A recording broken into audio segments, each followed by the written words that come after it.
ഇന്നൊരു അടിപൊളി ബീഫ് കറിയുടെ റെസിപ്പി ആയിട്ടാണ് ഞാൻ എത്തിയിട്ടുള്ളത്. ബീഫ് കറിയാണോ എന്ന് ചോദിച്ചാൽ കറിയും അല്ല, അതേ റോസ്റ്റ് ആണോ എന്ന് ചോദിച്ചാൽ റോസ്റ്റും അല്ല.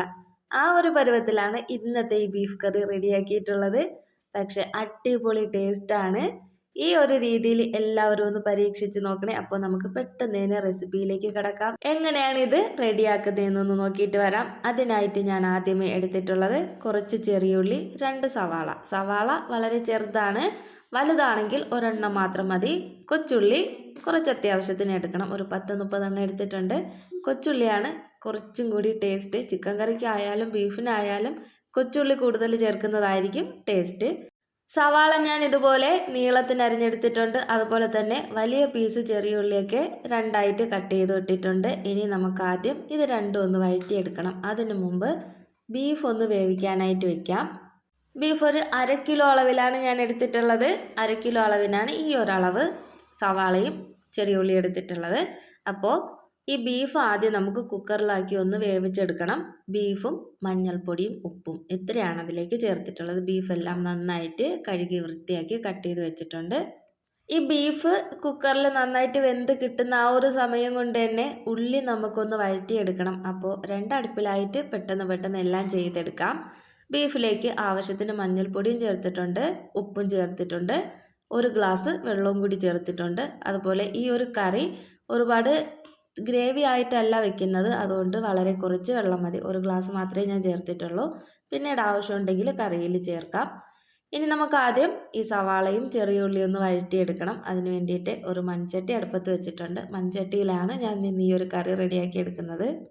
ചട്ടി നന്നായിട്ട് ചൂടായി വരുന്ന സമയത്ത് അതിലേക്ക് വെളിച്ചെണ്ണ ചേർത്ത് കൊടുക്കാം. ഒരു 2 ടീസ്പൂൺ വെളിച്ചെണ്ണ ചേർത്ത് കൊടുത്തിട്ടുണ്ട്. വെളിച്ചെണ്ണ നന്നായിട്ട് ചൂടായി വരുമ്പോൾ ആദ്യം ചെറിയ ഉള്ളിയിൽ നിന്ന് ചേർത്ത് കൊടുക്കാം. ചെറിയ ഉള്ളിയും സവാളയും ഒരുമിച്ച് ചേർത്താലും കുഴപ്പമില്ല. ഞാൻ ആദ്യം ചെറിയ ഉള്ളി ഒന്ന് ചെറുതായിട്ട് വഴറ്റിയെടുത്തതിന് ശേഷം തൊട്ടടുത്ത് തന്നെ വീണ്ടും സവാള ചേർക്കുന്നുണ്ട്. അപ്പോൾ രണ്ടും കൂടി ആയാലും രണ്ടും ഒരുമിച്ച് കിടന്നങ്ങ് വെന്തോളും, കുഴപ്പമില്ല.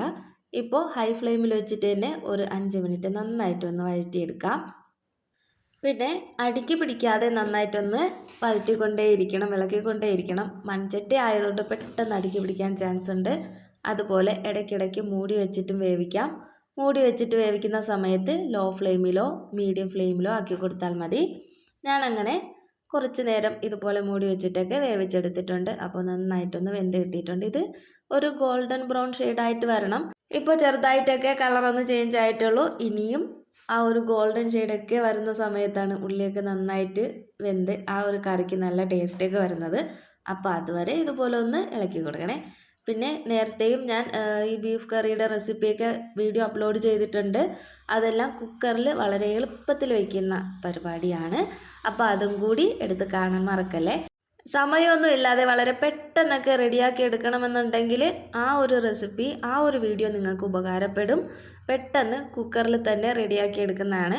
ഒരു 10-15 മിനിറ്റ് മാത്രം മതി. ആ ഒരു ബീഫ് വെന്ത് കിട്ടുന്ന സമയം മാത്രം മതിയാവും. അപ്പോൾ ആ ഒരു വീഡിയോയും കൂടി എടുത്ത് കാണാൻ മറക്കല്ലേ. ഇത് കുറച്ചുകൂടിയൊക്കെ ഒന്ന് സമയം വേണം. ആദ്യം നമ്മൾ ഈ ഒരു സവാളയും ഉള്ളിയൊക്കെ വഴറ്റിയെടുക്കുന്നില്ലേ, ആ ഒരു സമയമൊക്കെ ഇതിന് വേണം. പിന്നെ ആ ഒരു സമയം കൊണ്ട് തന്നെ കുക്കറിലും അവിടെ ബീഫ് വേവുന്നുണ്ട്. അതുകൊണ്ട് അത്ര കൂടുതൽ സമയമൊന്നും വേണ്ടി വരില്ല. ഈ ഒരു ഉള്ളിയും സവാളയും വേവുന്ന അത്രയും സമയം വേണം, അത്രയേ ഉള്ളൂ. ഇപ്പോൾ കണ്ടില്ലേ, ആ ഉള്ളിയും സവാളയൊക്കെ കളറൊക്കെ നന്നായിട്ട് ചേഞ്ചായി വന്നിട്ടുണ്ട്. ഇനി നമുക്കിതിലേക്ക് ഇഞ്ചി വെളുത്തുള്ളി പേസ്റ്റ് ചേർത്ത് കൊടുക്കാം. ഞാനിതിലേക്ക് 1 ടീസ്പൂണാണ് ചേർക്കുന്നത്. 1 ടീസ്പൂൺ ഇഞ്ചി വെളുത്തുള്ളി പേസ്റ്റ്. അതിൻ്റെ നന്നായിട്ട് പച്ചമണം എല്ലാം പോകുന്നത് വരെ ഒന്ന് വഴറ്റി കൊടുക്കാം. ഏതൊരു കറി വയ്ക്കുമ്പോഴും ഇപ്പോൾ ചിക്കൻ ആയാലും ബീഫായാലും ഈ ഒരു ഇഞ്ചി വെളുത്തുള്ളി പേസ്റ്റ് ചേർക്കുമ്പോൾ അതിനുശേഷം അതിൻ്റെ പച്ച മണം മാറിയതിന് ശേഷം മാത്രമേ ബാക്കി ഇൻഗ്രീഡിയൻസൊക്കെ ഇതിലേക്ക് ചേർക്കാവൂ. അല്ലാന്നുണ്ടെങ്കിൽ ആ ഒരു കറിയിൽ ലാസ്റ്റ് ഇതിൻ്റെ ഒരു പച്ച ചുവ ഉണ്ടാവും. ഇനി ഇഞ്ചി വെളുത്തുള്ളി പേസ്റ്റിൻ്റെ പച്ചമണമൊക്കെ മാറിക്കഴിഞ്ഞാൽ അതിലേക്ക് തക്കാളി ചേർത്ത് കൊടുക്കാം. ഞാൻ ഒരു ചെറിയ തക്കാളിയാണ് ചേർക്കുന്നത്. ചെറുതായിട്ട് അരിഞ്ഞ് ചേർത്ത് കൊടുത്തിട്ടുണ്ട്. അതും കൂടി ഒന്ന് ചെറുതായിട്ട് വാടി വരുന്ന സമയത്ത് നമുക്കിനി മസാലകളൊക്കെ ചേർക്കാം. ഇപ്പോൾ തക്കാളിയൊക്കെ ഒരുവിധം വെന്തുടഞ്ഞ് വന്നിട്ടുണ്ട്. ഇനി ഇതിലേക്ക് മസാലകൾ ചേർക്കുകയാണ്. ആദ്യം തന്നെ ഒരു 2 ടീസ്പൂൺ മല്ലിപ്പൊടി ചേർക്കുന്നുണ്ട്. അത് കഴിഞ്ഞിട്ട് മുളക് പൊടിയാണ് ചേർക്കുന്നത്. മുളക് പൊടി 1.5 ടീസ്പൂണാണ് ചേർക്കുന്നത്. ബാക്കി ഇതിലേക്ക് എരിവിന് വേണ്ടിയിട്ട് കുരുമുളക് പൊടിയാണ് ചേർക്കുന്നത്. അതുകൊണ്ടാണ് മുളക് പൊടി കുറച്ചുകൂടി കുറച്ച് ചേർത്തത്. അതുപോലെ സാദാ മുളക് പൊടിയാണ് ചേർക്കുന്നതെങ്കിൽ അതിൻ്റെ എരിവനുസരിച്ച് ചേർക്കണം. ഞാൻ കാശ്മീരി ചില്ലിയാണ് ചേർത്തിട്ടുള്ളത്.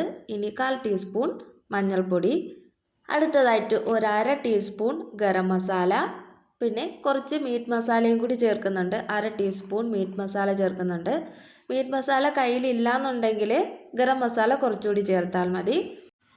ഇനി ആവശ്യത്തിന് കുരുമുളക് പൊടി നിങ്ങളുടെ ടേസ്റ്റിനനുസരിച്ചും അതുപോലെ തന്നെ എരിവിനനുസരിച്ചും ചേർത്ത് കൊടുക്കാം. ഞാനിപ്പോൾ ഒരു 1/2 ടീസ്പൂണാണ് ചേർക്കുന്നത്. പിന്നെ കുറച്ചുകൂടി കഴിഞ്ഞിട്ട് കറിയിലും കൂടി കുറച്ച് ചേർത്തിട്ടുണ്ട്. കുരുമുളകിൻ്റെ ടേസ്റ്റ് ഇഷ്ടമുള്ളവർക്ക് അതനുസരിച്ച് കൂടുതൽ ചേർക്കാം. ഇനി ഈ ചേർത്ത മസാലകളുടെ എല്ലാം പച്ചമണം മാറണം. അതിന് വേണ്ടിയിട്ട് വീണ്ടും ഇതുപോലെ ഒന്ന് വഴറ്റി കൊടുക്കാം. ഈ ഒരു സമയത്ത് ലോ ഫ്ലെയിമിൽ തന്നെ വെക്കണം, അല്ലാന്നുണ്ടെങ്കിൽ പൊടികൾ പെട്ടെന്ന് അങ്ങ് കരിഞ്ഞു പോകും. ഇതെല്ലാം കൂടി ഇതുപോലെ ഒന്ന് നന്നായിട്ട് മിക്സ് ചെയ്തെടുത്ത ശേഷം ഇനി ഇതിലേക്ക് ഞാൻ ബീഫ് വേവിച്ച വെള്ളമാണ് ചേർത്ത് കൊടുക്കുന്നത്. കുറച്ച് വെള്ളം ഒന്ന് ചേർത്ത ശേഷം ആ ഒരു ഗ്രേവി വീണ്ടും ഒന്ന് ഇളക്കി യോജിപ്പിച്ചെടുക്കണം. ദേ ഇപ്പോൾ 1 മിനിറ്റ് പോലും ആയിട്ടില്ല. അതിന് മുമ്പ് തന്നെ ആ ഒരു വെള്ളം എല്ലാം അതിലേക്ക് അബ്സോർവ് ആയിട്ടുണ്ട്. എല്ലാം അതിൽ നിന്ന് വറ്റിപ്പോയിട്ടുണ്ട്. ഇനി നമുക്ക് വേവിച്ച് വെച്ചിട്ടുള്ള ബീഫും ആ വെള്ളവും എല്ലാം കൂടി ഇതിലേക്ക് അങ്ങ് ചേർത്ത് കൊടുക്കാം. അതും കൂടി കഴിഞ്ഞാൽ നമ്മുടെ അടിപൊളി ബീഫ് കറി സെറ്റാണ്. അപ്പോൾ നമുക്കിതെല്ലാം വീണ്ടും ഒന്ന് യോജിപ്പിച്ചെടുക്കണം. ആ ഒരു ഗ്രേവിയും ബീഫും എല്ലാം കൂടി ഒന്ന് യോജിച്ച് വരട്ടെ. എല്ലാം കൂടി ഒന്ന് മിക്സ് ചെയ്ത് കൊടുത്ത ശേഷം കുറച്ചും കൂടി ലോ ഫ്ലെയിമിൽ വെച്ചിട്ട് ഒന്ന് വറ്റിച്ചെടുക്കാം. നിങ്ങൾക്ക് എത്ര ഗ്രേവി വേണമോ അതനുസരിച്ച് എടുക്കാവുന്നതാണ്.